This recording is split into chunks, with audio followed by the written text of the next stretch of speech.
même équipe de son prédécesseur. Parce que ce ne sont que le même ministre qu'on voyait à l'époque. Peut-être dans l'armée, oui. Peut-être dans l'armée. Nous avons vu les gouverneurs de province qui n'ont rien fait dans leur province, qui ont été promis des ministres.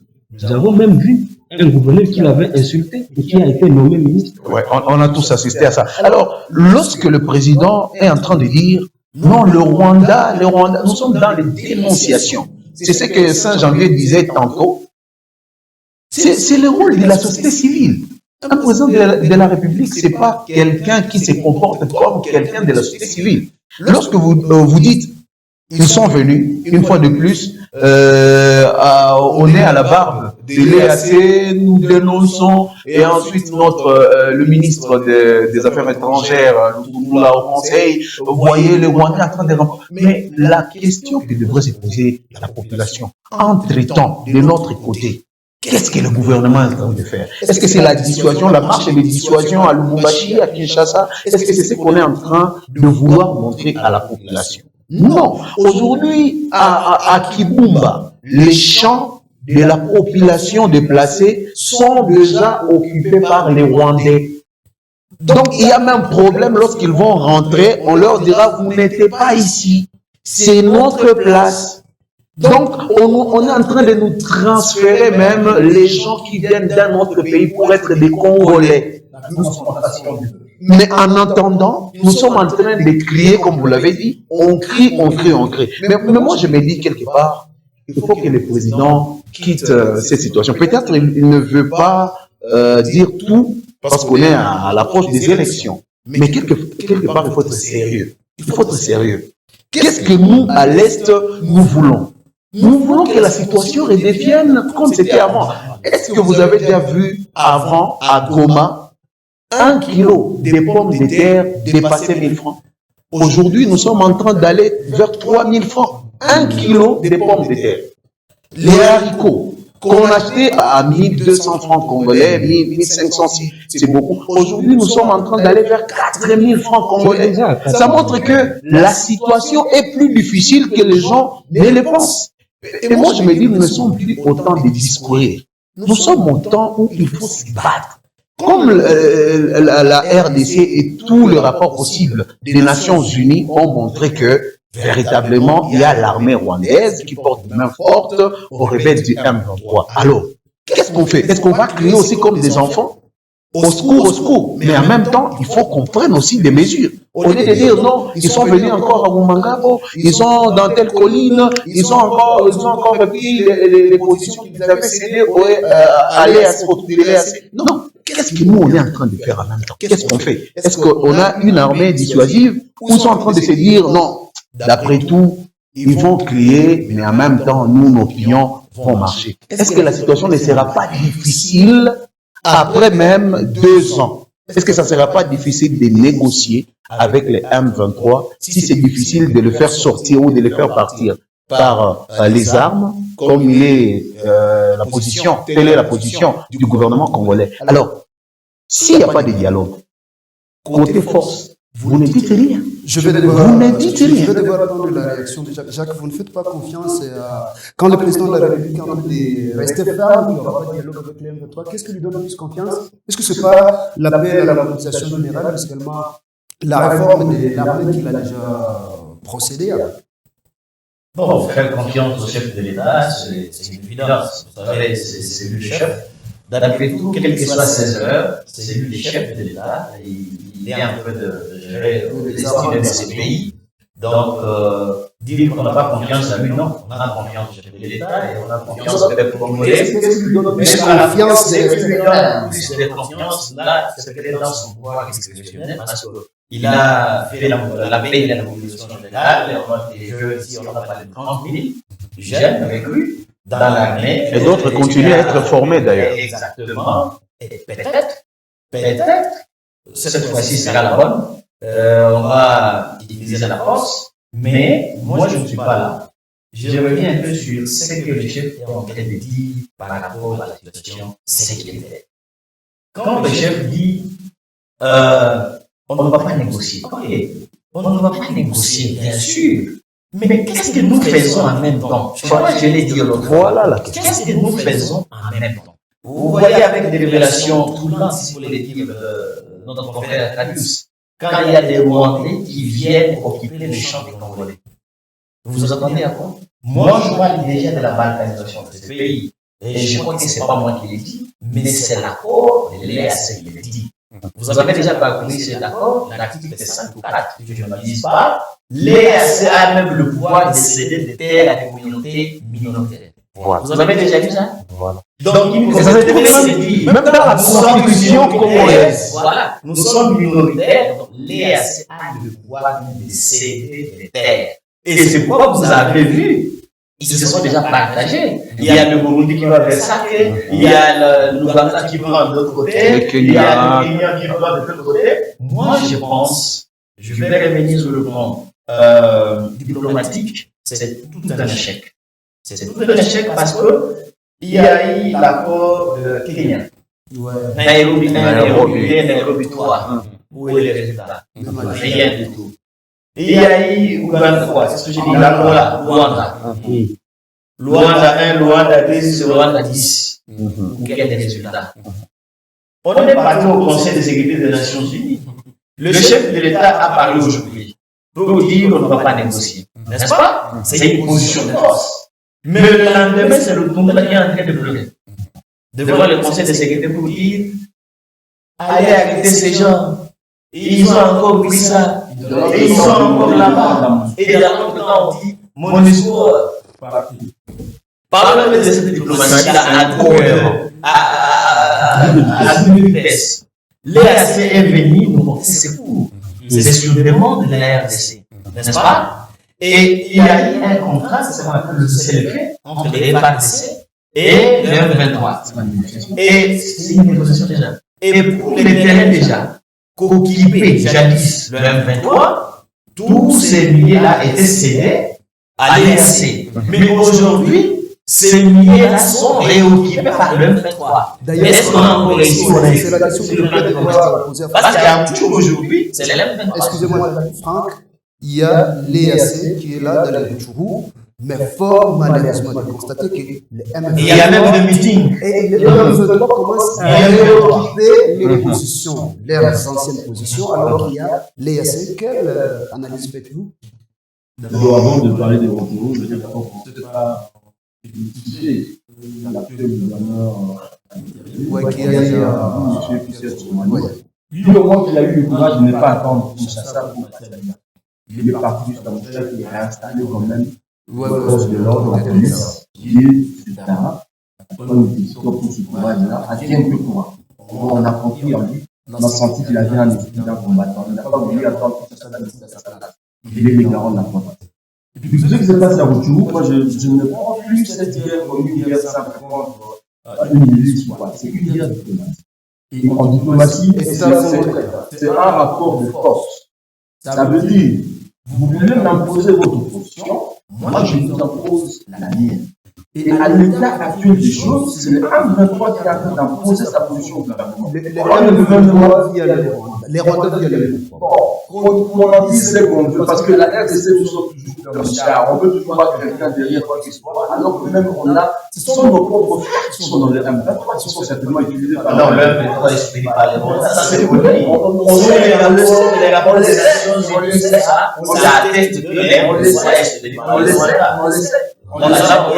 Du côté administration, peut-être on peut voir les Congolais, mais les troupes, les autres troupes, c'est le Rwanda et l'Ouganda.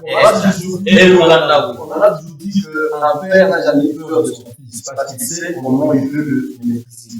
Et si on a des frères là-dedans, pourquoi on n'a jamais pensé à travailler avec ces gens-là, qui sont réellement congolais, pour qu'ils nous aident à Il y a le gouvernement de province qui a demandé à tout Congolais se trouvant dans le mouvement rebelle de pouvoir sortir, parce que d'ici là, il y aura une réplique stratégique. Ça a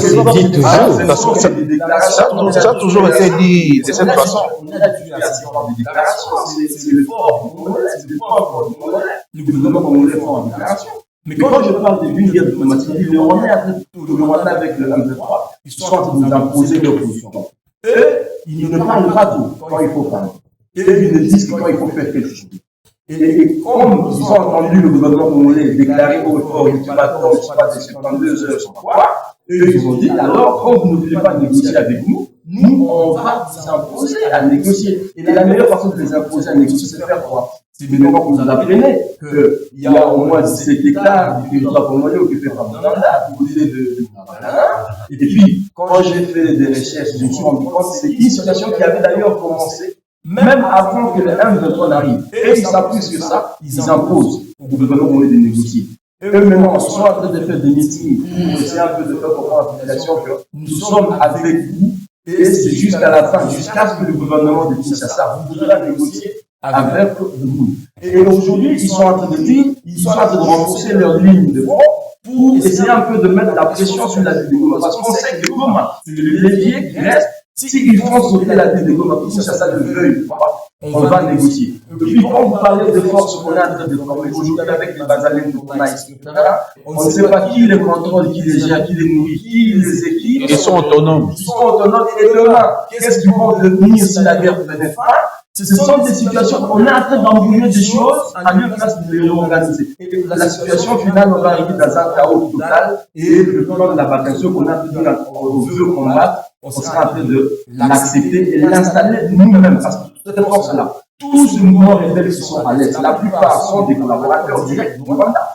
On ne l'oublie pas, ce sont des gens qui vendent des minéraux au Rwanda, ce sont des gens, ça veut dire qu'après la guerre, ils sont maintenant de notre côté aujourd'hui parce qu'ils n'ont pas leurs intérêts directs. Mais demain, après la guerre, ils vont encore retourner vers leurs alliés parce qu'ils vont peut-être retrouver leur gars. C'est ça le problème. Il faudrait que on a amené même une loi aujourd'hui qu'on appelle la loi sur les réservistes, je crois. Alors, cette loi, qu'est-ce qu'elle dit réellement? Qui est réserviste dans l'armée congolaise? Et qu'est-ce qu'il devient après? Comment on l'a encadré? Comment elle a été formée? Et eux-mêmes s'appellent déjà réservistes avant que la loi ne soit promulguée. Eux-mêmes s'appellent réservistes, mais où est-ce qu'ils ont été encadrés? On a le programme de PDDRS au même moment. Le PDDRCS ici en province, mais on veut démobiliser qui alors que le même personne nous amène sur la ligne de front qu'on va. Cher amiral, 30 secondes. Je pense que nous devons être sérieux quelque part. Les FARDC sont fortes. Mais en soi, nous devons nous souvenir du vieil adage qu'il n'y a pas de mauvais coups. Il n'y a que de mauvais chefs. Parce que moi, je crois en cette armée. Je sais que notre armée est capable de bouter dehors tous les ennemis. Mais est-ce que nos chefs, est-ce qu'ils sont conséquents par rapport à ce que nous sommes en train de faire? Il y a eu des rapports que vous avez vu, nos députés ont eu à faire. Il y a eu même détournement de la ration de ces militaires qui sont au front. Lorsque vous êtes en train de priver vos propres militaires de leur ration, ils ne mangent pas. Est-ce que vous imaginez sa psychologie lorsqu'il s'imagine que ma famille, une fois mort, elle restera dans la rue? Aujourd'hui, il y a de ces veuves qui sont en train de crier par-ci par-là que les soldes de leur mari décédés sont détournés. Mais avec ça, qu'est-ce que les dirigeants de cette armée, les dirigeants de cet État veulent pour l'armée? C'est la grande question à se poser. Les hommes sont là. Aujourd'hui, il y a même recrutement. Ils vont se battre parce que le Congolais en soi est patriote. En tout, il est patriote. Mais le problème, est-ce que lorsqu'il pense comme un homme, la suite de la vie de ceux qui sont derrière lui, il est mort pour le pays, qu'en sera-t-il après? C'est ça la question. Est-ce que l'armée n'est pas capable? Elle est capable. Mais est-ce que ces chefs ont pris à bras le corps le problème pour qu'il y ait au moins du sérieux dans ce qu'on est en train de faire? C'est ça la question. Parce que vous irez même, pardon, 10 secondes, vous irez même au front. Vous verrez les militaires qui sont là, en cours de route. Nous sommes des journalistes. Et quelquefois, vous passez, elle vous demande quelque chose à manger. Vous dites, mais c'est lui qui est au front. C'est lui qui est au front. Est-ce qu'il ne mange pas assez? Est-ce que c'est la mauvaise foi de ces militaires? Toutes ces questions-là. Il faut être sérieux pour gagner cette guerre. Je vais vous redonner la parole. Nous sommes en train de cheminer petitement vers la fin de notre émission géopolitique. Je rappelle, 5 janvier, il y a l'ultimatum qui était accordé aux rebelles M23. Ça a expiré. C'était jusqu'au 24 et c'était le dimanche passé. Vous comptez, comment pensez-vous? Est-ce qu'il y aura une réaction forte, ou soit les FARDC vont devoir passer à la vitesse supérieure après l'expiration de ce moratoire. Que pensez-vous Avant que je ne parle de l'armée, je veux dire que moi, personnellement, je ne pense jamais, et au grand jamais, qu'il y aura balkanisation en RDC.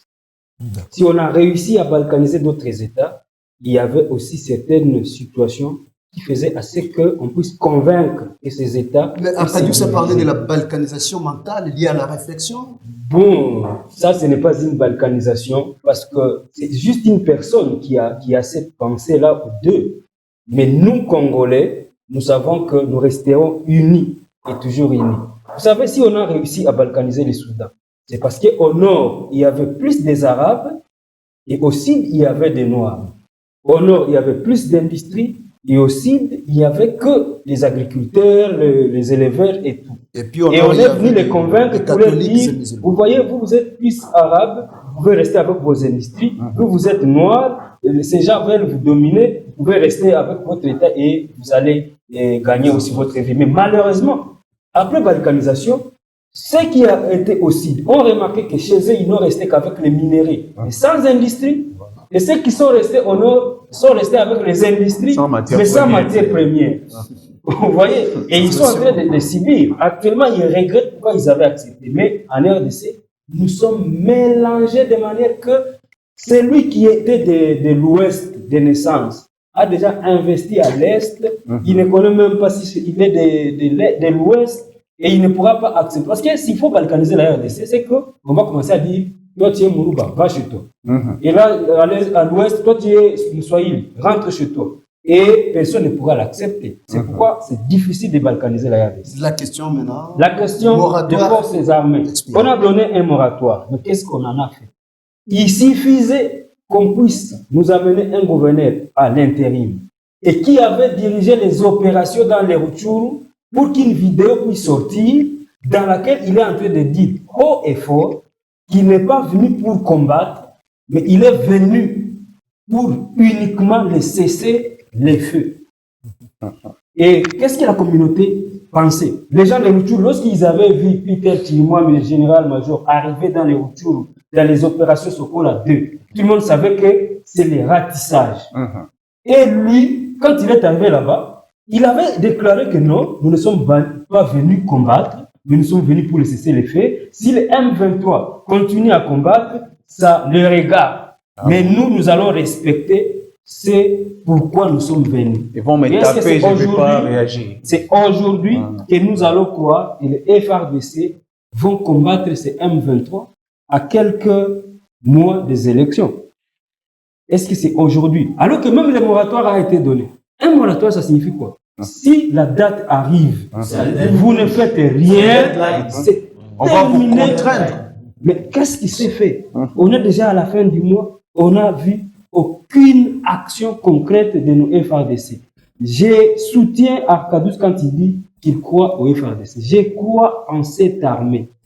C'est l'armée la plus forte au Centrafrique. C'est l'armée de la RDC. C'est une armée qui vit. Vous voyez, les enfants sont nés dans la guerre, ils grandissent dans la guerre, ils vont dans l'armée et ils combattent jusqu'à maintenant. Vous allez amener les Kenyans qui n'ont jamais connu la guerre. Ils vont battre qui? Ils ont quelle technique de guerre?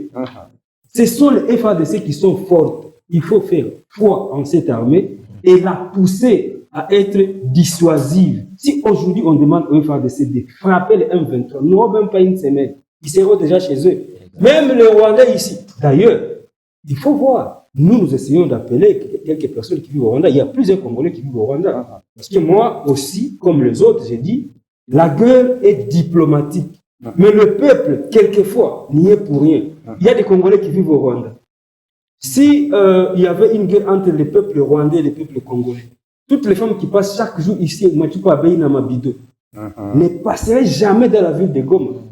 C'est que si on continue à les laisser passer, c'est parce qu'on s'est dit, bon, nous n'avons pas assez de problèmes. Et les Congolais qui se trouvent au Rwanda, nous n'avons jamais vu les Rwandais les chasser. Et quand nous appelons les Congolais qui vivent au Rwanda, quand il y a une guerre dans les Rutshuru, ils nous disent que partout au Rwanda, il y a des gens qui sont en train de pleurnicher, des deuils presque dans chaque clôture. Parce que tout simplement, les FAPC les ont frappés. Mais après, cessez le feu, revenez. Et c'est comme ça que ces gens se réorganisent et ils reprennent. C'est pas normal. C'est ce qui constitue d'ailleurs votre conclusion, Jacques. Les Nous n'avons pas parlé de la question des élections. Les élections, oui. Moi, je vais dire que la question des élections, nous sommes en Afrique et souvent en Afrique, on dit on n'organise pas les élections pour les perdre. Il y aura élection, mais le président de la République pourra passer comme président encore une fois. Nous allons prendre la sortie de Corneille Nangaa, même s'ils sont en train de refuser. Et pour les chefs de l'État, est-ce qu'il avait intérêt à aller aux Nations Unies pour dire que non, Corneille Nangaa a menti? Il avait quel intérêt à aller le dire? Il devrait se taire s'il savait vraiment que c'est lui qui était passé président de la République. Et pourquoi sortir ça à la veille des élections?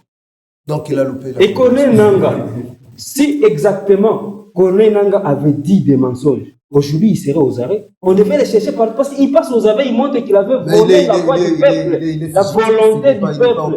Même s'il est fugitif, on devrait les rechercher. C'est ça la diplomatie aussi. Dans d'autres États, lorsque vous allez dans un autre État, l'État utilise sa diplomatie pour qu'on puisse vous cueillir. On a des ambassades un peu partout, on a des missions diplomatiques dans des pays. Ils ont le rôle de jouer le renseignement. Jacques, il y a, je ne sais pas, les urgences du M23, les moratoires expirés. En quelques secondes. Quelques secondes. Voilà, le moratoire expiré. On attend le gouvernement passer à l'acte. Qu'est-ce qu'on peut passer à l'action? On peut s'attendre. Bon, on s'attend à une action du gouvernement. Parce que quand le chef parle, nous, on attend à une action. Parce que ça ne sera pas chaque fois des discours sans qu'il y ait des actions qui suivent ces discours. Donc, nous attendons du chef de l'État les actions concrètes. Bien sûr, il a dit il n'y aura pas de négociation. Il y a le moratoire qui a été lancé par le chef de la diplomatie. C'était jusqu'au 24. Aujourd'hui, nous sommes le 30. Donc, si je rappelle, nous attendons les actions concrètes et les actions que attendent la population, c'est le départ du M23 du Rwanda, s'il faut le dire, parce que le Rwanda soutient le M23. Donc, sur le plan élection, comme vous l'avez demandé, nous attendons les élections le 20 décembre 2023, comme prévu par le calendrier, et nous demandons au moins au gouvernement d'être sérieux. Être sérieux, c'est-à-dire appuyer la CENI avec les moyens conséquents. Appuyer la CENI avec les moyens conséquents, parce que, vous voyez, il y a déjà le décalage du calendrier. Et selon d'abord le calendrier qui était préétabli, il fallait déjà qu'il y ait le déploiement du matériel. Ce qui n'est pas encore fait. C'est hier. C'est encore en hier qu'on a reçu quelques matériels pour la formation des agents électoraux. Pas pour le vote, pas pour les élections. Donc, pour la formation des agents électoraux, on a reçu quand même quelques matériels. Donc, c'est pour dire qu'on est déjà en retard, mais nous croyons encore que le gouvernement peut tout faire pour mettre le moyen pour qu'il y ait élection en date voulue par la Commission électorale nationale indépendante CENI. Mais je souligne une chose par rapport aux élections. Par rapport aux élections, il a été prévu, je crois, au 3 août, l'été ou le 3, il y a un communiqué de la CENI qui nous demandait, nous, qui n'avons pas de cartes, qui avons trouvé des cartes qui sont déjà falsifiées, effacées.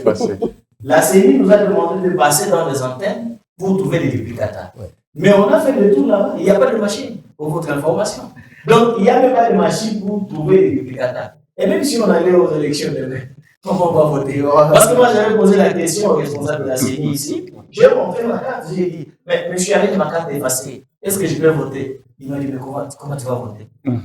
On ne saura pas t'identifier. Donc, pour dire qu'il y a un problème sérieux, la commission électorale pensait à ceux-là qui n'ont pas de carte, pensez à ceux-là qui ont des cartes déjà effacées. Parce que je vis à Kinshasa, on est en train de mettre la carte au feu. Et bon, c'est une nouvelle technologie. Aujourd'hui, c'est une innovation. On met la carte au feu et puis il y a les écritures qui réapparaissent. Pourtant, on nous disait les paroles s'envolent, les écrits restent. Mais aujourd'hui, ce sont les écrits qui s'envolent. Mais on reste avec la parole. J'ai ma carte, mais il n'y a pas d'écriture. Donc, la commission électorale, donnez-nous des cartes parce que nous, on veut quand même vous choisir encore plus dirigeants. Merci. Franck, en conclusion, le M23, les moratoires expirés. Qu'est-ce que vous pensez, mais également les élections sans Rutshuru et Massissi du territoire au Swater? des localités qui sont encore sous contrôle le 23.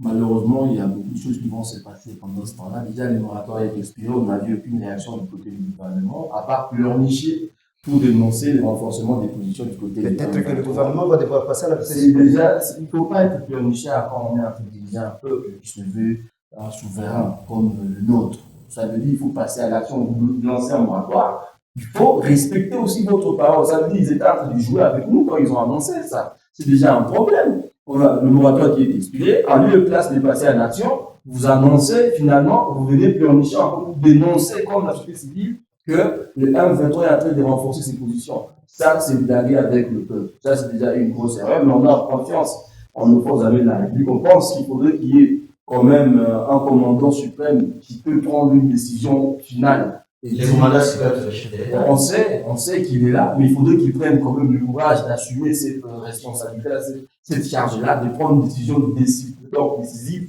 pour que nous passions à l'action. Et par rapport aux élections, moi, ça me fait peur, ça me fait mal quand je constate la misère que nous avons traversée ici en province nord, par exemple, dans les provinces, dans certains territoires, surtout ceux qui sont touchés par la guerre du 23. Ça veut dire aussi que, quelque part, les élus que nous avions eu dans les territoires, dans les zones occupées par le 23, on a eu de mauvais élus. Et donc, quand il y aura des élections sans cette population-là, ça veut dire que cette population est condamnée de passer encore 5 ans de plus avec les mêmes élus qui n'ont pas su représenter cette population-là de manière valable. C'est encore notre mal. Il faudrait que le président réfléchisse sur cette question-là, que nous trouvions la solution. Que je aussi à Bidouba, lui qui a dit à la jeunesse, et commandant de la il a dit une chose, nous allons tout faire que toutes les zones occupées par le M23 soient récupérées. Et je vous jure, tout le monde va passer aux élections. Mais dans quel délai? C'est la grande question qu'on a posée. On espère que le chef de l'État devra y Ça, c'est une question purement stratégique. Arkadiusz, vous avez 2 secondes pour conclure. Pour conclure, pour ces élections, en tout cas, je suis dubitatif. Je ne sais pas trop m'atteler à ça, parce que même la situation du Nord Kivu et de l'Ituri, la situation de l'état des sièges, constitutionnellement, nous sommes exclus. Constitutionnellement. Mais curieusement, on laisse les gens s'enrôler, faire des campagnes et tout. Mais on dit seulement, vous Rutshuru, vous Masisi, peut-être Kibumba, vous n'êtes pas concernés. Mais c'est aberrant. C'est aberrant. C'est aberrant. Mais ce que je suis en train de dire, nous avons assisté à des élections en RDC. Peut-être que ces élections n'étaient pas les bonnes comme on le voulait, mais sans pour autant être prophète, ni prophète des malheurs, moi je me dis que ces élections seront chaotiques. C'est pas à dire que la CENI ne travaille pas, n'a pas d'experts, oui, mais on dit la mauvaise planification, c'est déjà la planification de l'échec. Et tout ce qu'on est en train de voir par rapport à leur calendrier qu'ils avaient donné, moi je me dis que ces élections seront chaotiques. Parce que je ne vois pas par quel bâton magique, dans 3 mois, qu'on nous dise qu'il y aura des élections comme le veut la population, transparentes, libres et crédibles. Alors, il faut que, quelque part, les dirigeants cessent de se moquer de la population, qu'ils disent la vérité. Si nous ne sommes pas capables de tenir ce délai du 20 décembre 2023, mais on est une classe politique. Mettez-vous ensemble, dites-vous, on a besoin de 6 mois par exemple, on a besoin d'1 an, ça ne casse pas les œufs, ça ne casse rien. Mais question de dire seulement, nous ne voulons pas de la position de l'opposition, nous on est au pouvoir, et nous devons montrer que c'est nous qui avons le dernier mot. Mais lorsque vous dites aux gens que nous allons le faire, coûte que coûte, nous allons le faire, on n'a pas d'appui externe dans ces élections, ce sont les propres moyens de la RDC, et nous savons qu'ils disent que les moyens ne sont pas conséquents. La CENI, quelquefois, ils disent nous n'avons pas tout reçu, quelquefois ils disent nous avons tout reçu, mais en attendant sur le terrain, comme là allait dire Jacques, même les duplicata des cartes d'électeurs, on a difficile à les trouver. Ce n'est pas seulement la situation du Nord Kivu de Goma, c'est au moins dans 17 provinces. C'est presque partout, c'est généralisé. Donc avec ça, est-ce que c'est pas déjà, comme le disent certains opposants, est-ce que c'est pas la tricherie qui est programmée en amont? Moi, je ne le dis pas, je ne le confirme pas. Mais est-ce que les signes ne montrent pas que ces élections seront chaotiques? Voilà, merci, Merci beaucoup. Nous sommes arrivés complètement à la fin de cette émission géopolitique. Sur le plateau, nous avons eu à analyser et décréter les discours du chef de l'État à la 78e Assemblée Générale des Nations Unies. C'est un plaisir de vous avoir reçu, estimé Saint-Janvier, à Cadius, Plaisir Jacques, partagé. Franck. Nous disons merci infiniment. Nous vous croyons prochainement dans le 2e numéro de géopolitique. Voilà, bien de bonnes choses à vous et merci. Likez, partagez le plus que possible notre vidéo. À la prochaine.